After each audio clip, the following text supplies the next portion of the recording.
C'est l'heure de votre journal sur Radio No, présenté par Maël Manomba. Assalamu alaikum et bienvenue dans cette principale édition d'information. Voici les titres. Nous parlerons de la coopération sud-sud. Le Premier ministre du Gabon, chef du gouvernement, a reçu successivement les ambassadeurs de Sao Tomé et Principe, d'Égypte et d'Afrique du Sud accrédités au Gabon. Dans ce journal local, je vous emmènerai à Makoko, c'est dans la province de Logoué-Ivindo, au nord du Gabon, où s'est tenu un atelier de formation au bénéfice des pêcheurs de la province. Le chiffre de notre rédaction, c'est 56,6 milliards de nos francs. Nous en parlerons ensuite. Lisa Adamo nous ouvrira la page musulmane. Assalamu alaikum, juste après pour le développement. Le Premier ministre, chef du gouvernement, a reçu successivement les ambassadeurs de Sao Tomé et Principe, d'Égypte et d'Afrique du Sud accrédités au Gabon. Je vous propose d'écouter son Excellence Elisa Afonso de Barros, l'ambassadeur de Sao Tomé et Principe au Gabon, au sortir de l'audience. J'ai présenté à son Excellence les salutations de son Excellence Georges Bon-Jesus, le nouveau Premier ministre et chef du gouvernement de Sao Tomé. Et il m'a demandé de présenter à son homologue la volonté de Sao Tomé Principe de continuer à suivre la politique de bon voisinage et de coopération avec tous les États membres de la région de l'Afrique centrale. Le pays des pharaons était également représenté par son émissaire présent dans la délégation conduite au cabinet du Premier ministre Emmanuel Issoze Ngondé. Écoutons son Excellence l'ambassadeur d'Égypte au Gabon, Bark Ahmed. J'ai discuté avec son Excellence le Premier ministre les relations bilatérales dans tous leurs aspects et les chances, les opportunités de les promouvoir dans la vie.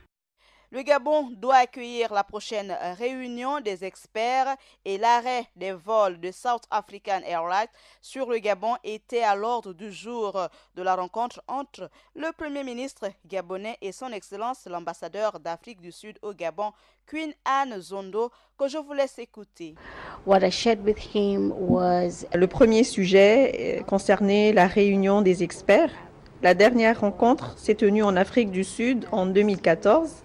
Et le Gabon doit accueillir la prochaine édition. Donc, j'ai demandé le soutien du Premier ministre pour la réalisation de cette réunion. Le deuxième sujet concernait l'arrêt des vols de South African Airways sur le Gabon. Et nous sommes heureux d'apprendre que bientôt, la compagnie Airlink va commencer, peut-être vers mi-février. Dans ce journal local, je vous emmène à Makoko, c'est dans la province de Logoué-Ivindo, au nord du Gabon, où s'est tenu un atelier de formation au bénéfice des pêcheurs de la province. Ils étaient au total 200 pêcheurs artisanaux dans le cadre du programme national de renforcement des capacités des pêcheurs artisanaux et continentaux initié par la ministre Clémence Loupdi. Après le bain de foule et la visite des stands, le porte-parole des pêcheurs, Jean-Benoît Moutabio, a retracé l'histoire de la pêche artisanale depuis les indépendances. On l'écoute. Pour la première fois depuis l'époque de Léon Bat, premier président de la République, qu'un ministre de la Pêche rencontre directement l'ensemble des pêcheurs de la province de Logoué-Ivindo à la faveur de cette cérémonie de clôture du séminaire de formation des pêcheurs artisanaux continentaux du Gabon. Le ministre Logoué-Ivindo compte un peu plus de 5000 pêcheurs d'après le recensement de 2008. La ministre de la Pêche et de la Mer, Clémence Loupdi, dans son allocution, n'a pas manqué de rappeler les consignes du chef de l'État.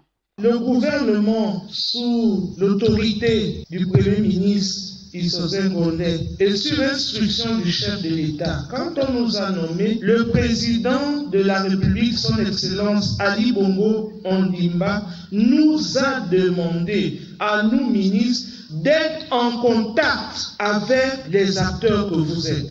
Le ministre gabonais de l'Agriculture, Bindi Manganga Moussavou, a été auditionné mercredi dernier au palais Omar Bongo Ondimba par les sénateurs membres de la Commission des affaires économiques, de la production et des échanges sur le projet d'ordonnance portant suppression de l'Office national du développement durable, l'ONADER. Cette entité va faire place à l'Agence de développement agricole du Gabon, l'ADAG. Avec une durée de vie de 35 ans d'existence, l'Office national du développement durable, l'ONADER, a été supprimé. Sa suppression avait été entérinée en Conseil des ministres du 30 août dernier. En échangeant avec les sénateurs, le ministre de l'Agriculture est allé présenter et défendre le projet d'ordonnance portant suppression de l'ONADER. Je cite Bindi Manganga Moussavou, il s'agissait là de mettre la ratification des sénateurs, l'ordonnance portant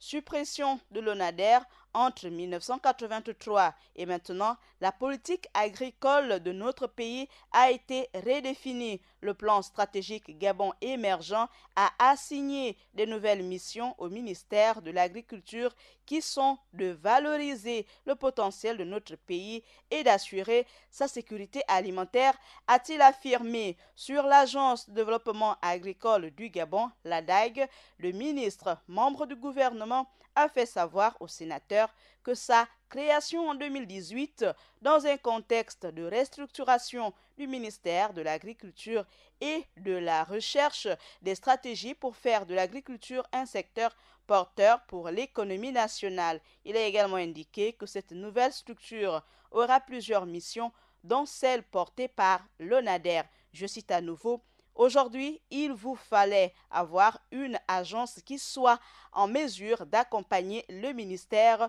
dans le conseil agricole et bien d'autres, a-t-il indiqué. Organe public doté d'une autonomie financière, l'Agence de développement agricole du Gabon, l'ADAG, est également chargée d'élaborer les stratégies de promotion du secteur agricole, d'assurer la mobilisation, l'aménagement et la mise en valeur des terres agricoles et la conduite d'actions d'information et de promotion de l'Office national en matière d'investissement agricole. Fin de citation. Le chiffre de notre rédaction, c'est bien 56,6 milliards de nos francs.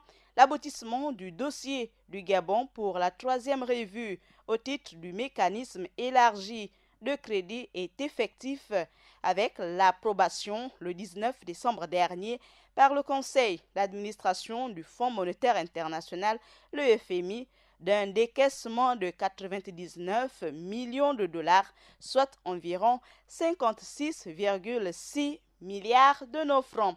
Nous ouvrons à présent avec Adiza Adamou, notre page musulmane. Assalamu alaikum Adiza. Wa alaykoum salam Maël. Dans la page musulmane du jour, on parle du sermon prononcé ce vendredi à la mosquée Hassan II. On évoque au Mali les déplacés de Sadia qui se réfugient aux portes de la capitale malienne. On parle aussi de la Suisse qui prolonge d'une année les avoirs de Ben Ali. Et pour finir, on parle aux États-Unis de Kismet, le premier super-héros musulman qui fait son grand retour après 70 ans d'absence. On ouvre cette page musulmane au Gabon avec le sermon de ce vendredi de la mosquée Hassan II de Libreville, prononcé par l'imam Tidjani Babangana. Je vous invite à écouter un extrait de ce sermon. Nous réitérons également ici la paix, la grâce, la miséricorde d'Allah envers sa famille, ses valeureux compagnons, ses grands compagnons qui n'ont cesse d'exploiter au maximum les moyens qu'Allah leur a donnés pour l'expansion de cette religion. Chers frères et sœurs en islam, l'être humain, il arrive parmi des êtres humains qui ne se connaissent pas. Or, Allah subhanahu wa ta'ala, en créant l'être humain, il a donné un sens aux croyants. Dans cette panoplie, cette masse humaine, cette diversité humaine, cette diversité culturelle, linguistique, cette diversité au niveau de la pensée, de la vision. Mais il a choisi parmi ces êtres humains certains qu'il a guidés vers lui. Certains à qui il a donné une portion de la foi, de son unicité. Qu'Allah nous inscrit parmi ceux-là. L'être humain se cherche. L'être humain ne se connaît pas. Or, celui qui a foi à Allah et qui accepte les recommandations, les lois, ce que Allah demande, celui-là, il est le bien guidé. Celui-ci aura la grâce d'Allah dans sa vie. Tout ce qu'il fera sera béni par Allah subhanahu wa ta'ala. Qu'Allah nous inscrit parmi ceux-là. À présent, je vous invite à écouter la réaction du frère Abou au sortir de la grande prière du vendredi, toujours du côté de la mosquée Hassan II. Le Khoudoba qu'il a prêché aujourd'hui, c'était très bon pour toute l'humanité parce qu'il a prié pour les malades et tous les consorts. Je crois que c'est une très bonne chose pour les musulmans. On dit merci à l'imam Tidjani Babangana pour le sermon de ce vendredi. Merci également au frère Abou, fidèle de cette mosquée, d'avoir accordé de son temps à notre équipe. L'actualité du monde musulman, c'est au Mali où les déplacés de Sadia ont trouvé refuge aux portes de Bamako. Au Mali, Maël, une centaine de déplacés de la crise sécuritaire que traverse le centre du pays se sont réfugiés à Bamako cette fin de semaine. Les habitants de Sadia, dans le cercle de Bankas, ont quitté leur village détruit et pillé après une attaque la semaine dernière. Ils se sont installés dans un camp de fortune aux portes de la capitale. Rappelons à nos auditeurs que Sadia est un village peul de cultivateurs au Mali, non loin de la frontière avec le Burkina Faso. L'actualité du monde musulman, Maël, c'est aussi la Suisse qui prolonge d'une année supplémentaire les avoirs de Ben Ali estimés à 56 millions de francs. Dans un récent communiqué, le Conseil fédéral avait décidé de prolonger d'une année le blocage préventif des avoirs du président déchu Ben Ali. Cette décision viserait à soutenir la coopération judiciaire avec la Tunisie. Et d'après le même communiqué, les avoirs de l'ex-président tunisien s'élèvent à 56 millions de dinars tunisiens. Ces blocages arriveront à échéance en février prochain. Notons aussi que plusieurs procédures ont été ouvertes contre les principaux protagonistes et, de leur côté, les autorités tunisiennes ont activement progressé dans le traitement des cas sur le plan judiciaire. Et on ferme cette page musulmane avec Kismet Maël, le premier super-héros musulman de bande dessinée qui fait son grand retour après 70 ans d'absence. Le premier super-héros musulman à avoir marqué de son empreinte l'âge d'or de la bande dessinée américaine dans les années 40, l'Algérien Kismet ou l'homme du destin, ce valeureux combattant qui traquait sans relâche les nazis et les fascistes dans le sud de la France, entraîna de nombreux lecteurs assidus de la bande dessinée Bomber Cosmique dans ses aventures. Et 70 ans après avoir sombré dans l'oubli, malgré un succès de librairie certain, ce personnage de fiction doté d'une force prodigieuse et d'une intelligence rare en lutte contre toutes les tyrannies fait son grand retour dans l'univers fantastique de l'auteur américain David Lewis. Voilà Maël, c'est tout pour l'actualité du monde musulman aujourd'hui. Sur ce, je vous dis Assalamu alaikum wa rahmatullahi wa barakatuh à tous. Merci Adiza Adamo pour cette page musulmane. Merci Axel Koumba du côté de la technique. Merci également à vous tous auditeurs de Radio Nour. Excellent début de week-end sur les 95 FM. Ce journal local vous était présenté par Maël Manomba de Mouabi. Assalamu alaikum sur la Radio Nour, la passion du savoir.